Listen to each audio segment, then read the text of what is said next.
Thomas and Friends, Blue Mountain Mystery, the movie, Risky Rails. Illustrated by Tommy Stubbs. Blue Mountain Quarry was a very busy place. Owen moved equipment up and down the steep walls. Rusty shunted trucks of slate. The quarry engines were smaller and lighter than the other engines and ran on special tracks. Paxton, a visiting diesel, was impressed by the hard-working, narrow-gauge engines. Suddenly, with a rumble, Blondin Bridge began to collapse. Rheneas saw the danger ahead and tried to stop, but his heavy load pushed him across the bridge. Rheneas was safe. Everyone was relieved. Then they saw poor Paxton, half buried in stone. He wasn't hurt, but he needed some repairs.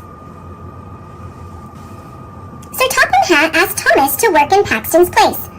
"I like working with my narrow-gauge friends," he peeped. He checked off to the quarry, where he was met with whistles of welcome. The work at the quarry was hard, but Thomas enjoyed it. Suddenly, a small green engine darted out of a tunnel. "Hello," Thomas peeped, but the engine rolled into another tunnel without answering. The next morning, Thomas saw the little green engine again. "Who are you?" Thomas asked. The little engine puffed off without answering. Thomas tried to follow. "Go, Luke!" Skarloey cried, as he and the other narrow-gauge engines blocked Thomas. "Who is Luke?" Thomas asked Skarloey. "Why does he run away?"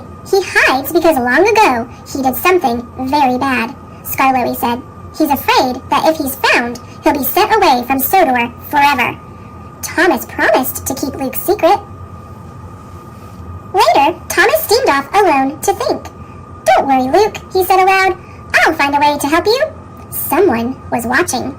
The next day, Luke emerged from a tunnel and approached Thomas. "I'm sorry I hid from you," he said. "Will you be my friend?" "I'd like that," Thomas replied. Thomas and Luke worked together at the boulder drop. Thomas asked Luke why he had to hide. They didn't notice that Paxton, who had returned to the quarry, was listening as Luke told his story. "I came to the island of Sodor by boat," Luke began. "There was also a little yellow engine who spoke a strange language. While I was being lifted off the boat, I bumped the yellow engine and he went splashing into the sea." Paxton couldn't believe what he had heard. He raced off to tell Diesel. At that moment, an idea flew into Thomas's funnel. "I know what I'll do," he said. "I'll find out what happened to that little yellow engine. Maybe he's at the Diesel Works." Thomas was shocked to hear Paxton repeating Luke's story to Diesel. "We have to tell," said Diesel. "Luke will have to leave Sodor forever." Thomas had to find the little yellow engine. He chucked to the steamworks to talk to Victor. "That engine was me," Victor said. Victor's story about his journey to Sodor matched Luke's. But there was one big difference. "The chains holding my wheels were broken," he said. "That's why I slid into the sea when the green engine bumped me. When Cranky fished me out, I was in a terrible state." "It was an accident?" peeped Thomas. "And you were repaired?" "Yes," said Victor. "I chose to be painted red, a new color for my bright new life." "I have to tell Luke," Thomas said. "Is Luke the little green engine?" asked Victor. "Yes," said Thomas, "and he needs your help." Later, Diesel and Paxton found Luke at the quarry.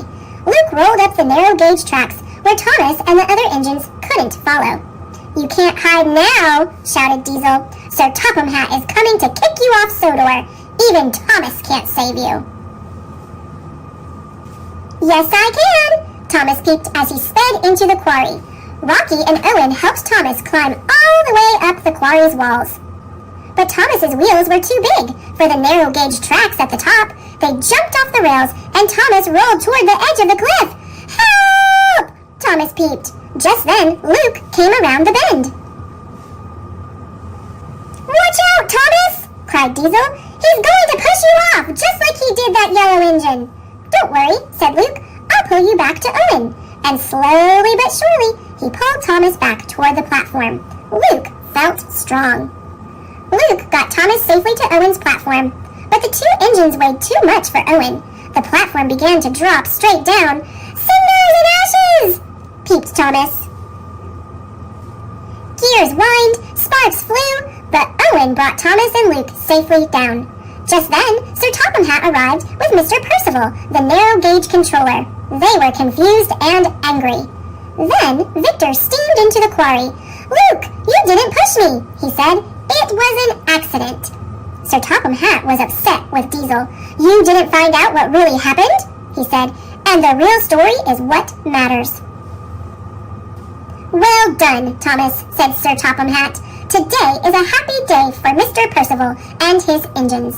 "Thomas has made it a happy day, sir," Luke said. "He's my hero and my friend." Thomas and all his friends, new and old, whistled happily.